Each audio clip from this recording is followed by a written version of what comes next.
Her Brexit deal now? Of course I won't. Her Brexit deal is dreadful. Will you resign the whip? No, I'm not going to resign the whip. The Brexit we were getting in the withdrawal agreement was not a proper Brexit. Nothing is going to be worse than what we were being offered. Oh, let's have that one again. And I promise I won't do too many repeats, but that little killer line at the end there, nothing is worse than what we're being offered. That's when people like Edward in Salisbury need to give their head a wobble.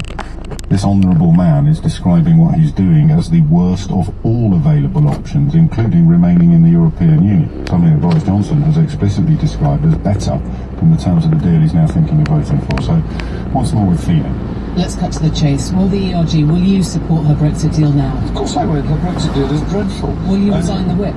No, I'm not going to resign the whip. The Brexit we were getting in the withdrawal agreement was not a proper Brexit. Nothing is going to be worse than what we were being offered. Well, at least he's always been loyal to the leader and the government. Looks very likely that the government will lose the withdrawal agreement, and it's a bad agreement, so that's a good thing. It keeps us tied in the European Union. We'd pay £39 billion for nothing very much, and we'd split the United Kingdom between Northern Ireland and Great Britain. So defeating the agreement is a good thing. It's almost as if, and this is of course the hardest pill to swallow for the forelock tuggers and the cat dolphins, it's almost as if he's not very bright, isn't it? That it is not so much the vassal state anymore as the slave state. In this arrangement, we can only leave the customs union with the permission of the European Union, which is a worse situation than we're currently in. And what people who aren't very bright generally do when they're seeking to camouflage their lack of understanding is reach for extreme language, like the language you just heard. But, you know, it's not just Jacob. It's vassal state stuff. We are going to, for the first time in 1,000 years, this parliament will not have a say over the laws that govern this country. So I don't see how you can support it from a democratic point of view. I don't see how a unionist can support it, and I don't see how you can support it if you believe in the political, economic freedom of this country. So if you ask my question, am I going to vote against it? The answer is yes. Just to be on the safe side, are we sure that was Boris Johnson and not Rory Bremner? Have we got any more footage of him saying similar or possibly even identical stuff? We're on the verge of making a historic mistake. And I just say this, unless we change course, we are going to stay in the customs union, we're going to stay in the single market, we're going to be rules takers. And unless we junk this backstop, we are going to find that Brussels has got us exactly where they want us.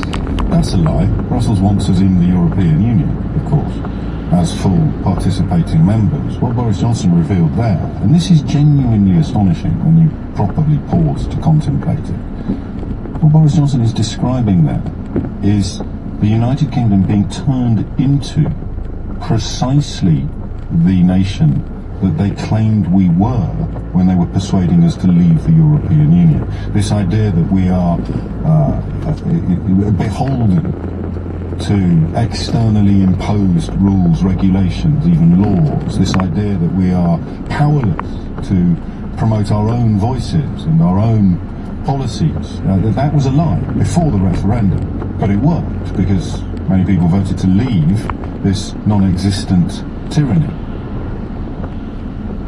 And now he's describing the withdrawal agreement that he's about to vote for in precisely the terms, accurately now, that he dishonestly deployed in the run-up to the referendum. What specifically does he think about the deal he's now thinking of supporting? I do think that this deal is dead, and it's very important that that is recognised. You know, the reason it's being defeated so heavily is it's so evidently a bad deal for the UK. There is, of course, some fear that what they are poised to do is vote for the withdrawal agreement in the hope of somehow later reneging on it, which, of course, sends a message to the rest of the world that the entire country is as trustworthy as Johnson and Rees-Mogg. Almost makes you wonder what their definition of democracy might be.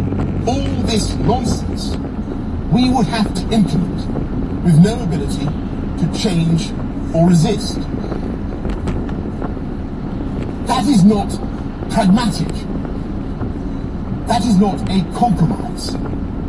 It is dangerous and unstable, politically and economically. And my fellow Conservatives, this is not democracy. And there it is. We'll play that last one again, because I want you to hear what Boris Johnson, a man who still has designs on Downing Street, thinks apparently, and has publicly stated several times, about a bill that he is now poised to support. All this nonsense we would have to implement with no ability to change or resist. That is not pragmatic. That is not a compromise. It is dangerous and unstable, politically and economically. And my fellow Conservatives, this is not democracy. So what is it then?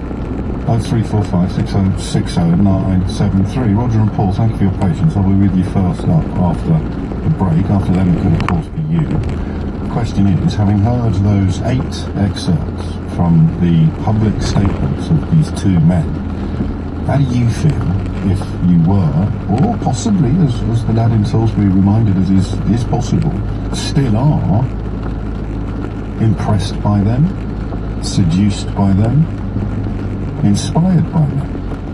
How can you hold on to that when they're now going to vote for the things they told you were the worst available option? It's a mystery, isn't it? It's not even Thursday. This is LBC.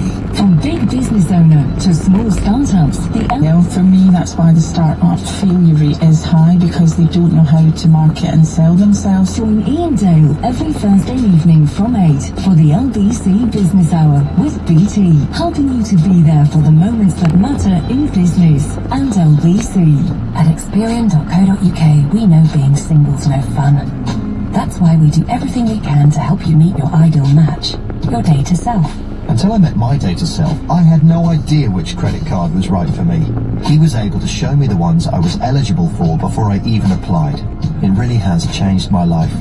Find out how your data self could help you make better financial decisions at Experian.co.uk. Experian Limited is a credit broker, not a lender, working with selected lenders. If you're considering dental implants, come to TDC. Our award-winning Smile in a Day team can transform your smile with a full set of implants and natural-looking fixed teeth, all in one day. About 3 months later, we'll exchange the teeth for a final permanent set. Visit smileinaday.co.uk.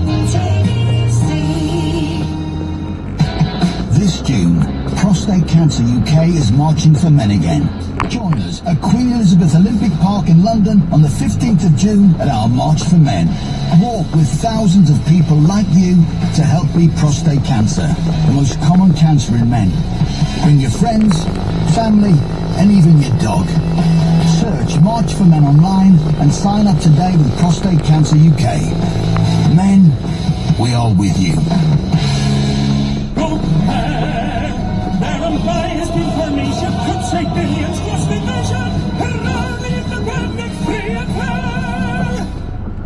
Highways England is here to improve your journey. Have you noticed the emergency refuge areas along the motorway? You might have wondered what they're for. Not this. I need the toilet. Or this. Are you tired? Do you want me to drive? Or even this. Emergency refuge areas are on motorways for emergencies only. For more information on emergency refuge areas, search online for smart motorways. Your business has come this far, but now's your time to soar into the skies of spectacular with a fast, affordable Funding Circle business loan. With decisions in as little as 24 hours and a dedicated account manager, there's no waiting around. So join the thousands of businesses who have taken out a Funding Circle loan and help your business fly. Apply today at fundingcircle.com. Authorized and regulated by the Financial Conduct Authority. T's and C's apply. You know your business, what keeps you up at night, and the moments that make it all worthwhile. You know your 5-year plan, and that you really want to be there in 2. We know we can help you get there. Barclays offers unsecured loans of up to £100,000 that can be with you in days or even hours. To apply for a loan that's right for your business, search Barclays Business Loans. Let's go forward. Subject to status, T's and C's apply, guarantee may be needed. James O'Brien on LBC. Call 0345 6060973. 10:48 is the time. We will not support the deal. It will turn us into a slave state. It's vassal state stuff. It's a historic mistake. It's a bad deal. It's dead.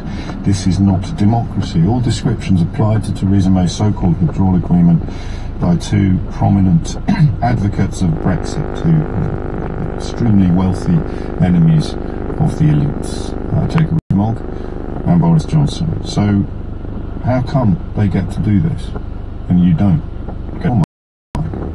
Given that you cast your vote nearly 3 years ago in circumstances that were far from optimal, corruption, criminality, foreign interference, and massive misrepresentation, not to mention racist scaremongering in the guise of that dismal breaking point poster. So now that we can see a little more clearly, and of course if you still think it would be a good thing to do, I kind of get that, in the sense of this feeling inside you that it is something to do with freedom that's been so successfully seeded by these chancellors. It doesn't make you a bad person, it makes them bad people, as is proved by the fact that they are now telling you that the thing they describe as the worst possible option is the thing that they're minded to support. Just talk me through your emotional and intellectual processes in dealing with this.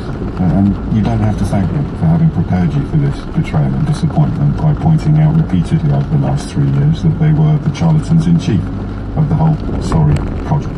Roger's in Woodford. Roger, what would you like to say? Hi, good morning. Well, I woke up early this morning about 5 a.m. and I got on the news and I saw what apparently Rees-Mogg has done. It's upset for 5-10 minutes, but the way politics is at the moment, you're not shocked at any of this. I mean, whatever side of I was shocked by this. I've got to be honest with you, and I mean, I presume you're a Leave voter, so you hold Jacob Rees-Mogg.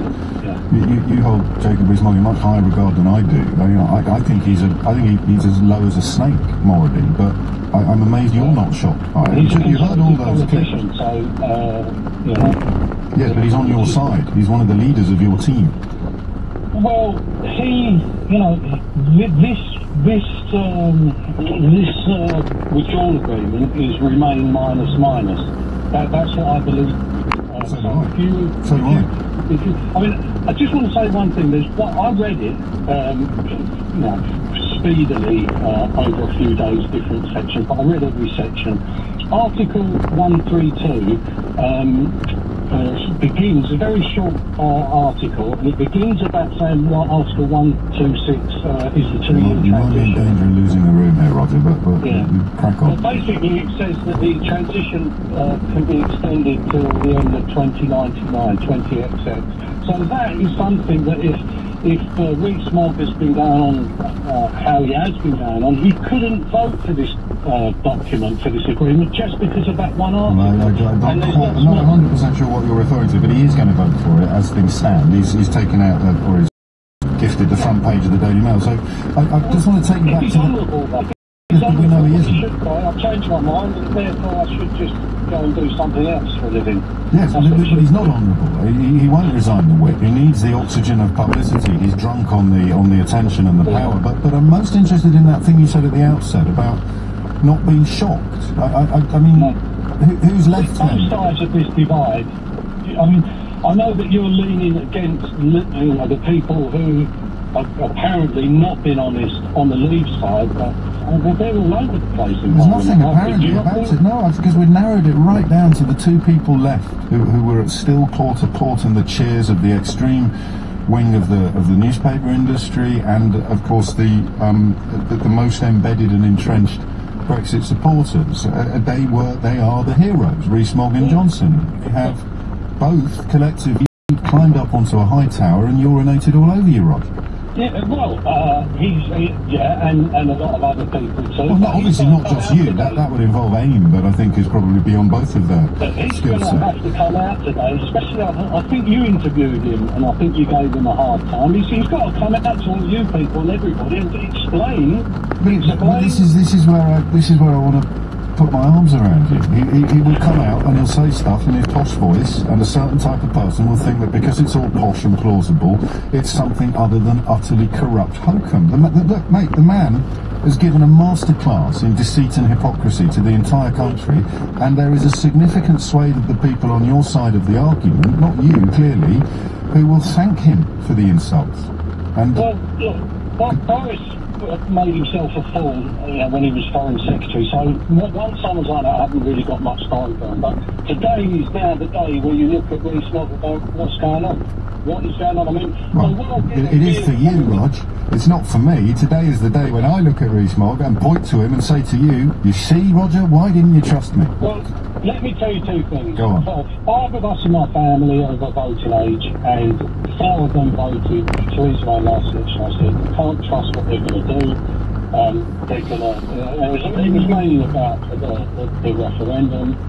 They're not going to allow us to do it. That's not true. Don't go all bonkers on me, Roger. Well, listen, it's not a question of allowing it. Not allowed. Theresa May would have loved to get it through. The first thing she had to do was abolish freedom of movement. The minute she did that, this agreement was all that was available, and it's worse than membership. So you should have changed your mind by now. One thing I think you should be fair to all of us on, we didn't make the rules of this election.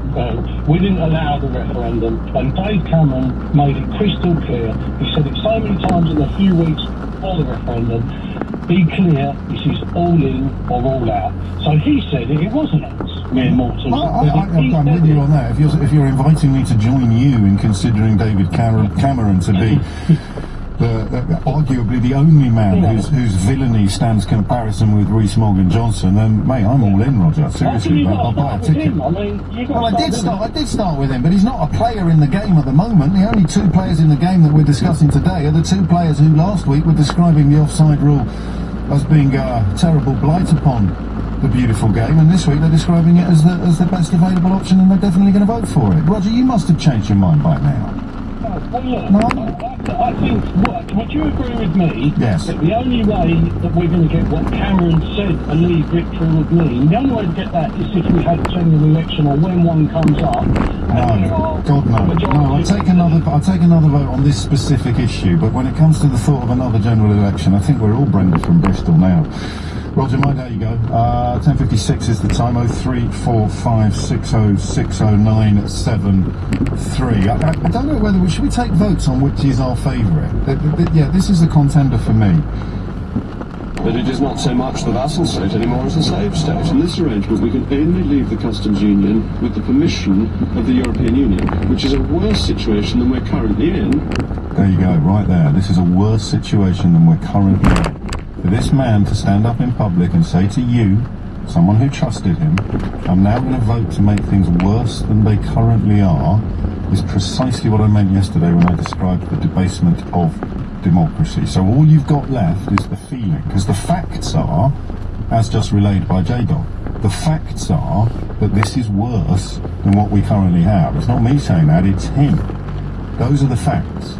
So all you've got left is the feeling that somehow it's worth it and has to be done, despite the fact that Jacob Rees-Mogg has described it as worse than what we have. Indeed, he goes so far as to call it a slave state.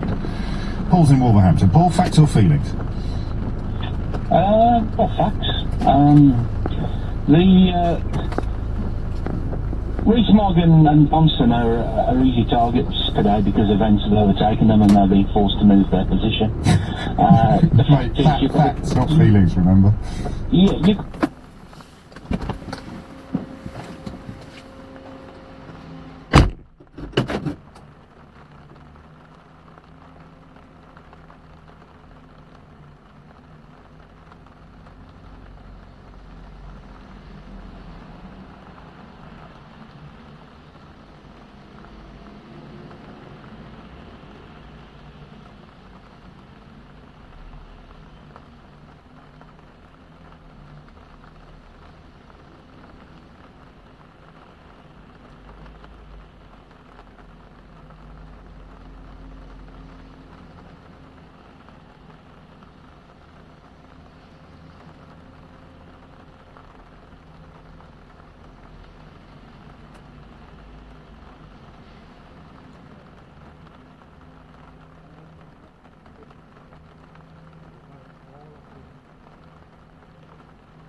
Fucking weather.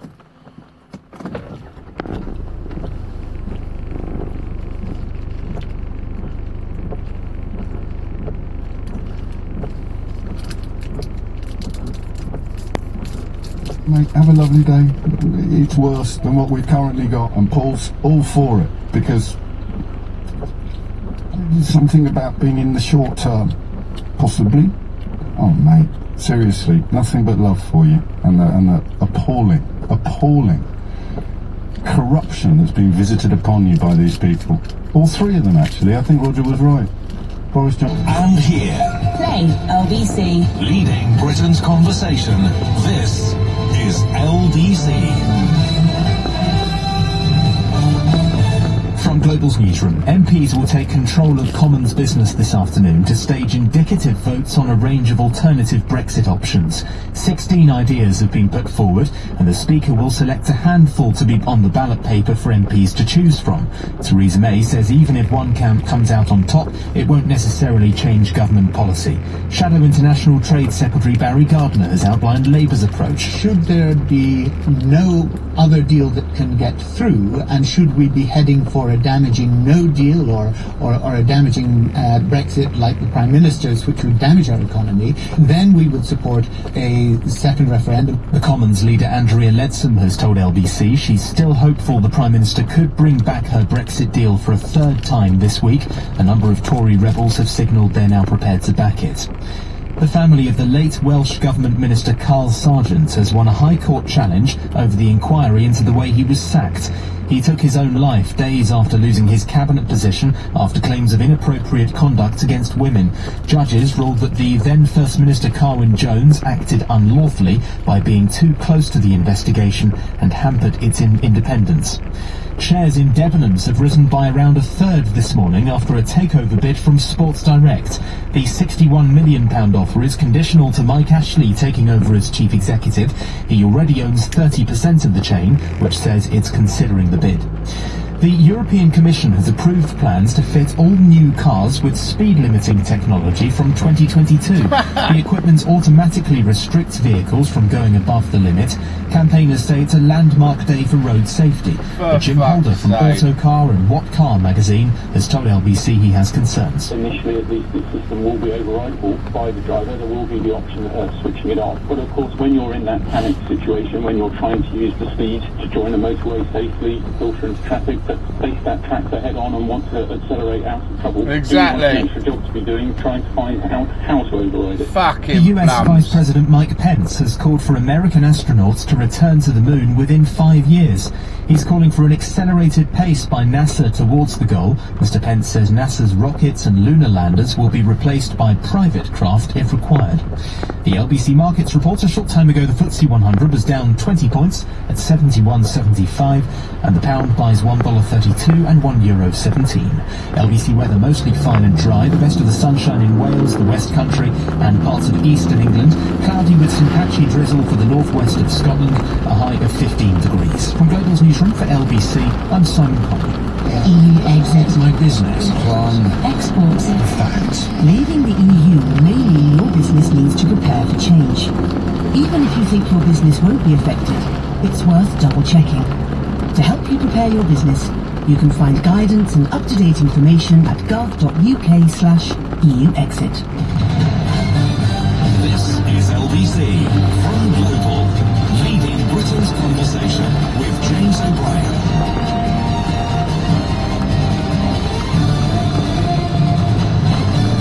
4 minutes after 11, we'll park Brexit now reluctantly. It's crikey. You know that my predictions are just speculative since Christmas. Prior to Christmas, it was based on understanding stuff and not being in thrall to the spibs and the lies. Or simply the people who didn't understand things but felt somehow qualified to stand up in public and say things like Vicky Pudding Jones saying, "I know I'm wrong." I haven't seen him for a while. Presumably he's not hanging his head in shame. He's just sitting by the phone waiting for another invitation to talk us a twaddle on national broadcasters. But you know what's going to happen.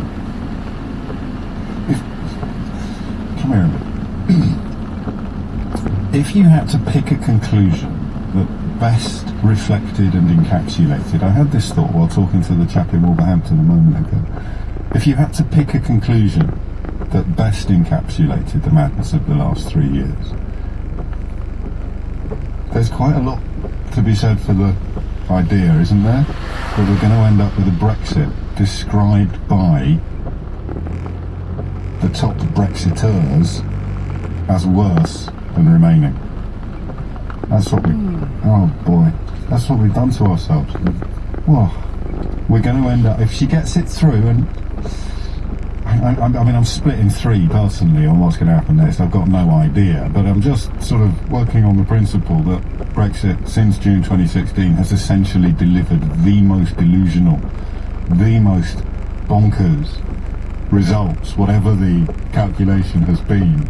I think, and I will say this on the record, that if we end up with a Brexit described in terms by the most prominent Brexiters as being worse than remaining in the European Union, that's the only Brexit that could properly reflect the utter absurdity of the last 3 years.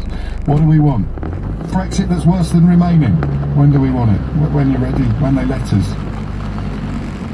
Oh my days. What have we done to ourselves?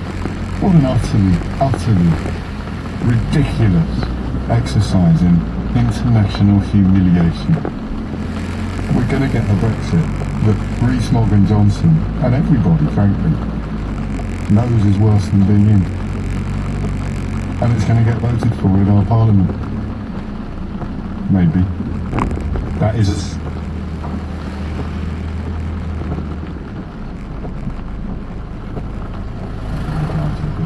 agreement and freedom of movement and regulatory alignment and all the other stuff, alright? This is speculative and a little bit mischievous, but goodness me, it's seductive, isn't it? That notion that if you truly had to pick something that reflected the madness of the last 3 years, it would be a Brexit that Jacob Rees-Mogg and Boris Johnson have both described as worse than being in. And I mean, to understand how we've ended up here, you need to speak to more people like Paul a moment ago in Wolverhampton, who has that simple reality described to him and insists that it's still desirable because feelings. Shall we move on, talk about something else? It's 8 minutes after 11, and thank you for all the kind words. It's really not difficult, although I don't want to denigrate the efforts of my producer, to find the evidence that we played out on the programme today I mean, it doesn't need an archivist's skills, because it's been fairly near the top of the news agenda and in our bulletins and our headlines and interviews on this radio station. The clips of Boris Johnson and Jacob Rees-Mogg describing what they're about to do as leading the nation into slavery, as vassal state stuff, as a historic mistake, as nonsense that we would have to implement that is not democracy. All of these clips are incredibly easy to find, although I see it as a public service in what we now call the post-Raab period of this programme's history. I see it as a public service to collect them all together and put them in one neat and digestible capsule. So we'll be doing that, I'm sure, later today. 9 minutes after 11. There are two stories from the European Union that are actually quite interesting, but I'm going to do something that we all need to do more of moving forward. Is that I need to understand them a bit better before we discuss them. There are speed limits, as you know, on roads across Europe, but they're fairly meaningless given that all of our cars are capable of crashing through them whenever they should so please. So they're minded to introduce new technology that would see breathalyzers installed in cars and a sort of override system coming in to slow down cars that are in a precarious position. But I don't understand enough about it, not because I'm not a petrol head, but because I'm not a knee-jerk merchant. I need to understand it more. It seems to me like a really good idea. But I also know that if I was a lazy libertarian, quotes, libertarian, brackets, someone who doesn't like sharing or thinking, close brackets, then I'd probably be banging on about the nanny state today. So I'll just run through the things we won't be talking about. Same with the copyright thing, which I don't really understand either. The web giants celebrating, apparently, because, or rather the newspapers celebrating, because websites might have to pay for content that they use. I think these are things we need to have a proper look at when and perhaps we're a little less distracted by the madness of Brexit. So the other story I like is the one that is still here from yesterday. We didn't have as much time as I would have liked to talk about it yesterday, involving children in social housing flats being banned from a play area set aside for rich neighbours. We may get onto that momentarily, but I think the story I'd most like to discuss is twofold. There is a state of emergency now in New York State. It's a state of emergency caused by an epidemic of measles. Until relatively recently in human history, diseases such as measles were the biggest killers of our species, the biggest killers of humans. These epidemics could take hold and sweep through a population. Scientists then developed vaccines, which massively increase our resistance to these diseases. I was a kid when smallpox got finally, what's the word, extinguished? I think I was. Do you remember stories when you were a kid, when everyone around you, all the grown-ups are greeting it as being really important and you don't really understand what it means? Especially because if you were anything like me as a kid, you'd have heard the word smallpox and thought that it was related to chickenpox. And therefore, what's everyone getting so worried about? Chickenpox was cool. I got a fortnight off school and some really manly scars. But I remember as a kid when there was a kind of sense of celebration from the grown-ups, I think, when it was reported that smallpox had been eradicated, not extinguished. But don't give each other thumbs ups for getting it right. Say it in my ear so I don't keep using the wrong word, you... Honestly, just can't get the staff these days. 12 minutes after 11 is the time. And something really odd happened about 20 years ago. It was prompted, as you know, by an article in the medical journal The Lancet, subsequently utterly disowned, and written by a man to sue the MMR vaccine and so massively compromise what is called herd immunity. Because even if I vaccinate my child, if my child comes into contact with unvaccinated children, then, you know, the chances of that